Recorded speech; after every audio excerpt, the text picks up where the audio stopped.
Hello guys and welcome back to my channel, and if it's your first time here then welcome. I'm so happy to have you here.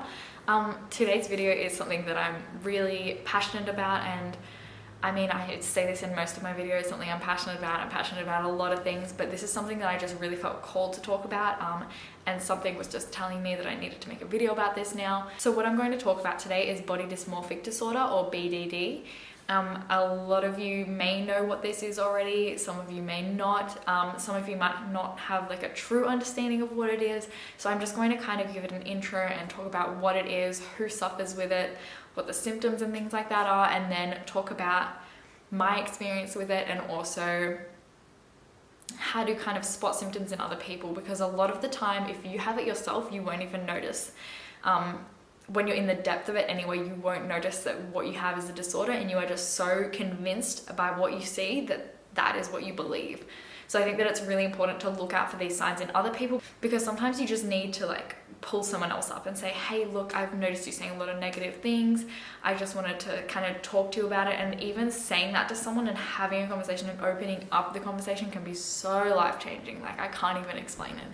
So yeah, I just want to kind of go over those things. So I have personally suffered with it, and I still do. I still have bad days. I don't think that it fully goes away unless you have a whole lot of therapy and things like that, which I am 100% for. I think that you should have therapy, but I still think that there will be kind of some lingering thing in the back of your mind. It's kind of like having a mild eating disorder, and it will be there for the rest of your life. It's just learning how to pick up on the cues and know that the signals that you're getting are not true, and just push away those negative thoughts and things like that when they come into it. So it's just really understanding that is the main thing. So a lot of people think that BDD is just a skinny person thinking that they're overweight, which is not true at all. BDD comes in so many different shapes and sizes. One of the most common things that it's actually in regards to is skin, particularly on the face. So body weight and size is not actually the most common area of BDD. Your facial skin is. So it's not even just your facial skin, it can also be just a flaw that you have that you become obsessed with. So you could think that your ears are really big and that will be what you're obsessed with, or you could think your nose is really big and that's what you're obsessed with. So it can be so many different things. It's not just your body size is too big or your body size is too small. One of the areas of BDD that affects men the most is actually muscle size. They get caught up in the size of their muscles, thinking they don't have enough muscle mass and things like that. So BDD actually affects equally men to women. From the research that I did anyway, that's kind of what I found. So it's not just a disorder that affects women, and men also suffer with it. So the thing that I kind of suffer with BDD with is my body size. I always kind of thought that I was bigger than what I was, and then now I can look back at photos where I thought I was overweight and I'm like, whoa, like I was really underweight. And it's just crazy because at the time I 100% knew what I saw in the mirror. I was like, no, I know what I see in the mirror, I am overweight. It's literally like your mind, you don't even see the real thing. It's crazy, like it's actually insane what happens. Like yeah, even still, sometimes I'll see photos and be like, oh my God, like, oh, I look so big in that. But then I'll look back at it later and I'm like, wow, I actually don't. Like, it's, I don't know, it's this whole thing in your mind, and it's crazy the way that the mind works. As I said, BDD is not just in regards to body weight. That's just what I experienced it with. But one of the common ones, as I mentioned before, is facial skin and facial features. So becoming obsessed with a certain feature. This can also often relate to surgery. So you could be so obsessed with this one feature and making it perfect that you'll get surgery after surgery after surgery. And this doesn't have to just be plastic surgery. It could also be things like fillers and things like that, just little cosmetic procedures.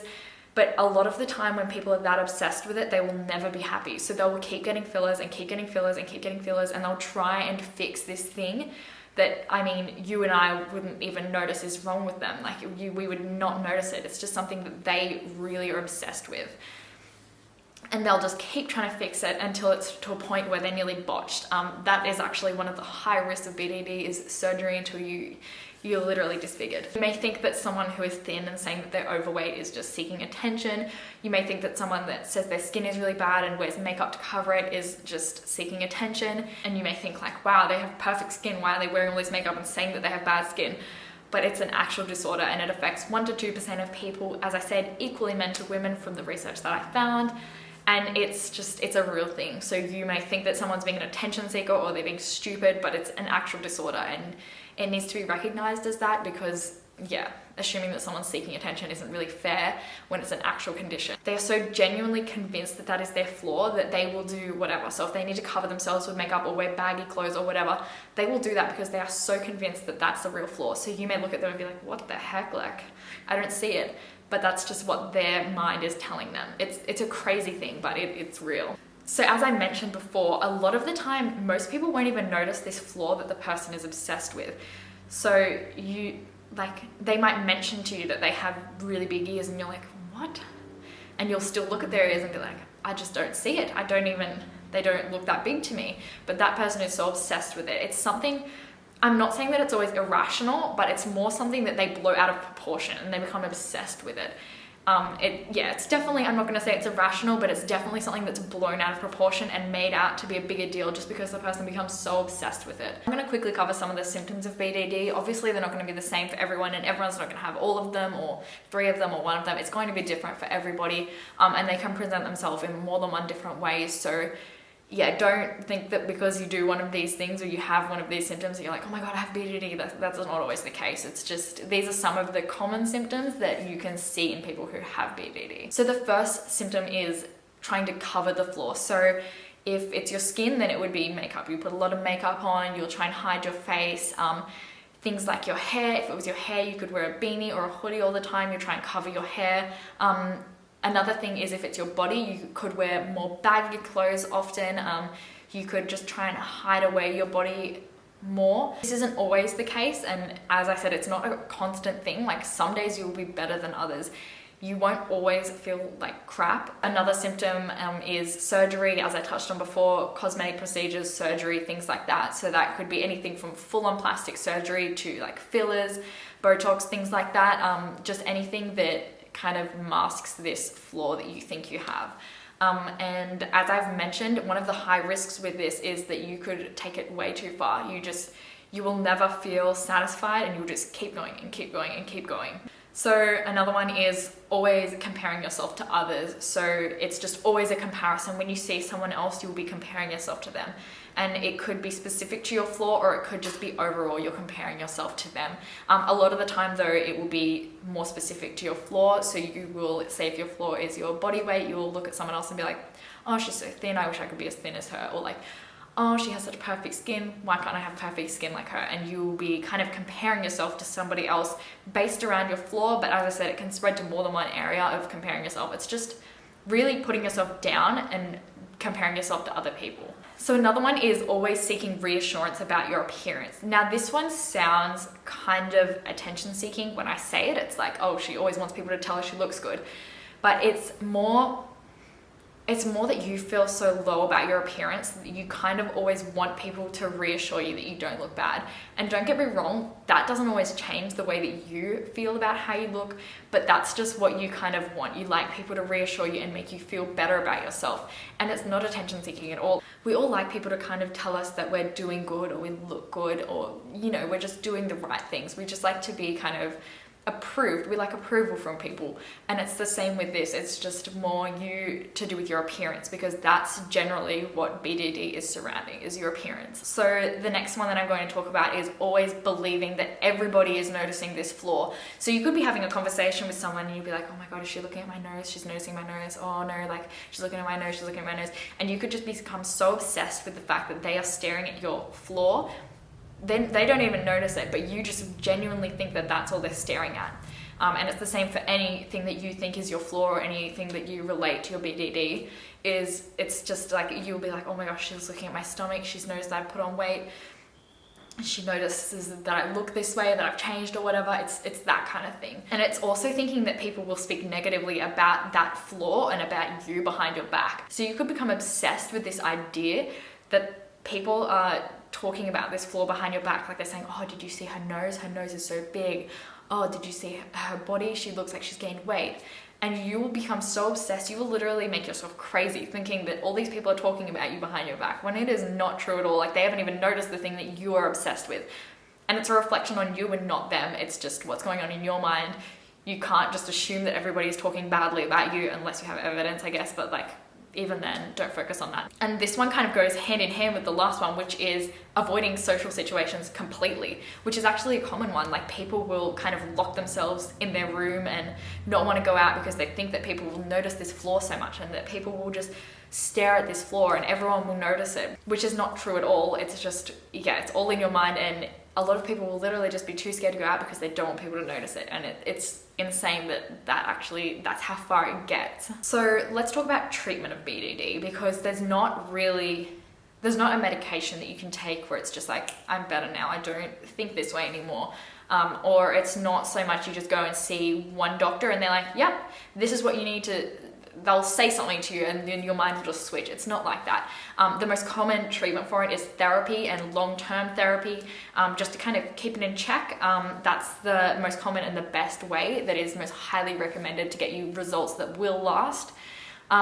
If it's left untreated, it can be so dangerous to your mental health and also your physical health. As I mentioned before, you can take your surgeries too far, you can lock yourself away in your room and not want to go out. Like, there are so many risks associated with BDD and leaving it untreated, and also on your mental health. Like, the suicide rates for people with BDD is absolutely crazy. It affects depression, anxiety, it heightens these things, and it just kind of goes hand in hand with that. So there's a whole range of risks associated with it. The hardest part about getting treatment though is that a person with BDD often doesn't realize that it's irrational, and they so genuinely believe it that they won't go and seek help because they think that that's what they look like or that's what they feel like. So I personally think it's so important that if you see someone with these tendencies and you can tell it's totally irrational, you can have a conversation with them. Maybe not a stranger you just met, but if it's someone close to you and you're noticing these irrational behaviors, just pull them up and give them a compliment, make them feel good. As I said, people with BDD really appreciate reassurance about their appearance. So just give them a compliment, reassure them about their appearance, and ask them why they feel like that. And then if you kind of bring awareness to the fact that issue is in their head, and you tell them that, like, oh wow, I didn't even notice, like, I don't see that issue in you, you look beautiful. And they'll kind of start to open their mind up to the idea of BDD, or that their thoughts are a little bit more irrational. They don't necessarily have to accept that they have body dysmorphic disorder, but they can just open up their mind and be like, oh, if nobody else has noticed it, like, that seems really strange. Am I being too harsh on myself? Yeah, it doesn't have to be straight away jumping to the conclusion, I have BDD, that's it. It's more like you kind of open up their eyes and they can see that it's more in their mind. Because we are our own harshest critics, and even if we don't have BDD, we are always critiquing ourselves harder than anybody else. So the next thing I'm going to touch on is the cause of BDD, because I'm sure like a lot of things we want to know why. Why does this happen? Like, what can we do to stop it? What can we do to prevent it? The truth is, there's been a lot of research done and nothing has ever come back definitive. There's no one thing that happens in someone's life. There's no thing wrong with you that just makes you like this. It's just something that happens. It's just a disorder that can be random, that can randomly happen to people. There are some common themes in people with BDD. They're not causes of BDD, but they're more risks that, yeah, if you have one of these things, you're more a high risk person of getting BDD. So the main one I'm going to touch on is mental health. So if you already have mental health issues, like depression or anxiety in particular, you're at a way higher risk of getting BDD. Unfortunately, you already have it hard, you have a mental illness, and then you're getting this thrown in as well. But that's just what they've found when they did studies on it. But they also correlate the other way. So you could have BDD and then that could lead to more depression and anxiety. So you just don't want to leave either one of them untreated. It's just so much better to see a professional, especially if you're suffering with more than one of these. So beneficial. Yeah, you need to see a professional. There becomes a point where you're like, okay, I'm dealing with so much, even just one mental illness alone is too much, and then you have all these other things and you're just like, oh, I can't do it. Just, yeah, I can't recommend enough going to speak to a professional that knows how to give you tools and tips and stuff like that you can actually deal with this stuff. Another common risk is having relatives that either have OCD or BDD, because OCD is kind of hand in hand with BDD. A lot of people with BDD have perfectionist traits, and they show symptoms of a perfectionist. And that's kind of one of the things behind it, is you have this obsession with making yourself perfect, and any flaws that you see are not with that. So that's why perfectionism and traits towards perfectionism kind of go together. So the last one is a huge one, and this is one that we can all make a difference with. This is a risk factor that we can all change, because it's something that we actually have control over. things like having relatives with BDD, you can't control that. Being born with a mental illness, you can't control that. You can keep it under control, but you can't change the fact that you have that. This one, we can all work together to change this, because this is the one that I'm most passionate about, and the thing that I think we can actually make a difference with. And that is, first of all, being bullied as a kid and teenager. That is one of the main things that they have noticed leads to BDD. Because if you're bullied as a kid and teenager, you take these things into adulthood with you, and it just forms, and you just get caught up on the things that people say to you. And especially if you were bullied about the thing that you have now an issue with, or you think is your flaw, that's where that will come from a lot of the time, is a kid said something to you when you were younger and that just stuck in your head, or multiple kids said something to you. And I think that in itself, we can address that and we can deal with that, because bullying shouldn't be accepted. And if it's leading to things like this, and not just this, like, I mean, there are so many other issues that come with bullying, obviously, but this is just an example of something that we can do, like, that will make such a big difference to people's mental health. Like, this is just, it blows my mind that bullying is still a thing. I know teenagers are brutal and they just don't think before they speak, but yeah, I don't think it's right. And if it's literally leading to mental illnesses, then we need to just stop that shit. And I know it's hard, but I think that spreading awareness about not the side effects, more like the repercussions of bullying and what it actually does to a person. Because I think a lot of the people that bully don't truly understand the effects of it. Like, they don't understand that can affect someone. That person can have mental illness. They can literally go home and end their life because they can't handle what is being said to them. And I think that in itself is like a conversation starter. We need to really open up kids' eyes to what can happen if you bully someone, because it often happens that someone gets bullied to the point where they end their life, and then all the kids are like, oh, we wish we never did it, we're so sad. Well, what if you told them earlier that it was a risk that someone would end their life? What if you got onto them earlier and really educated them about the risks around mental health and being bullied, and just the effect it has on someone's whole life? Like, things that you say to someone in their teens can literally stick with them well into adulthood. I still remember mean things people said to me. I'm sure you do as well. Like, they stick with you.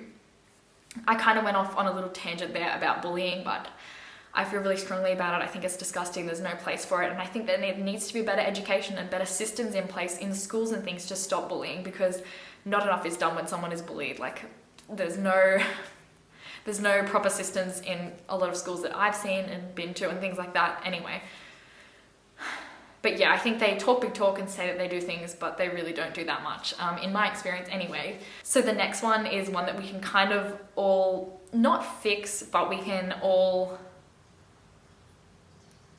I guess we can all kind of work together to slowly change this. This isn't going to be an overnight change, but the next one is social pressure and the unrealistic expectations that are put out about us in the media. And like, especially regarding beauty and your body and things like that.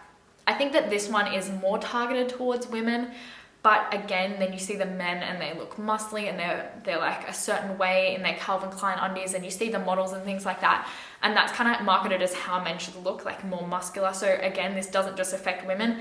I just think that women are held to higher beauty standards than men, and this is just the one example where I think that women do have it a little bit harder than men. But as I've mentioned before, body dysmorphic disorder affects men and women equally.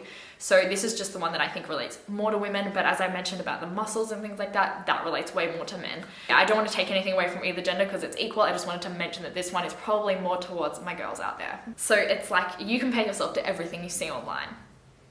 It's inevitable. You can't stop it. We're exposed to so much, magazines, media, especially now with social media. Like, you're always looking at pictures of other people.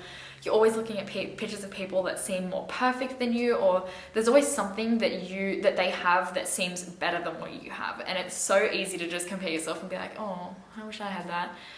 But yeah, I think that the main thing that we can all do for ourselves in this situation is really check who you follow. And I've talked about this before on my channel, is check who you follow, check what you're kind of exposed to on social media. Because yeah, if you're exposed to people that every day you wake up and you see them, you're like, and you feel bad about yourself, that is, no, you don't need that. That's just ridiculous. If you're following someone purely to compare yourself to them and to think that you're not as good as them, I think that you should just not follow them anymore, because it's not it's not worth the stress that you will cause yourself comparing yourself to them. Honestly, it's just, I don't even know what else to say, because it's just pretty straightforward. That's something that we can all do for ourselves, as well as just be mindful about what you're putting on social media. So it's so easy to, like, I guess, make yourself look perfect and look a certain way and pose a certain way and things like that. But I think it's also important to be really realistic and, yeah, just show the real side of things, because it's so easy to be posed and look perfect, but nobody looks like that all the time. Yeah, and people really appreciate that as well. So I think the main purpose of this video was kind of for me to educate people, because I think that it's something that is not properly understood, and a lot of people think that body dysmorphic disorder or body dysmorphia is more just someone looking in the mirror and thinking they are overweight when they're not, or thinking that they have bigger body parts than they do. But it affects so many people in so many different ways. As I've said, like skin, hair, muscle size, just facial features, any feature in your body really. It could be anything. You don't even realize how many different things it actually could be. And I think that it's really important to educate everybody so that everyone can be aware that this is an actual disorder and has real risks and consequences if you leave it untreated, and it has a really negative effect on mental health. And as I mentioned, the suicide rates are much higher of someone that has BDD. And I just think it's so important to talk about these things, because it's not something that's properly understood. And yeah, I think that it should be better understood, and that's pretty much why I made this video today.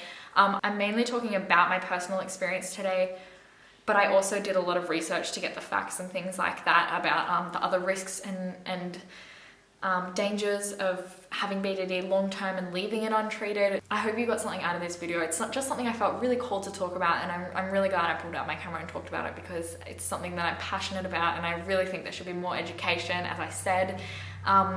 Yeah, that's pretty much it. So yeah, thank you so much for watching. I really appreciate you guys. If you did like this video, then please give it a thumbs up. And if you see this video and think that it could help anyone else, then share it with them, share it with people so that they are more aware of this as well. I think it's so important to be aware of this. If you think about it as it's 1 to 2 people for every 100 people that is affected by this, it's actually quite a lot of people. And for it to be something that's not very well understood and not something that's very well talked about, I think that we really need to bring awareness to it, and that's just the aim of this video today. So I really hope that you got something out of it, and as I said, give it a share to someone if you think that it will help them, or even if you just want to get the word out. Yeah, I'm always here for support if anyone feels like they're struggling with this or anything like that. I'm not a professional, and I still think you should see a professional, but if you have any questions or anything like that, then please feel free to like shoot them through to me. I'll answer anything that you send through. Yeah, I just wanted to kind of touch on this topic today, so thank you so much, and I will see you in the next video.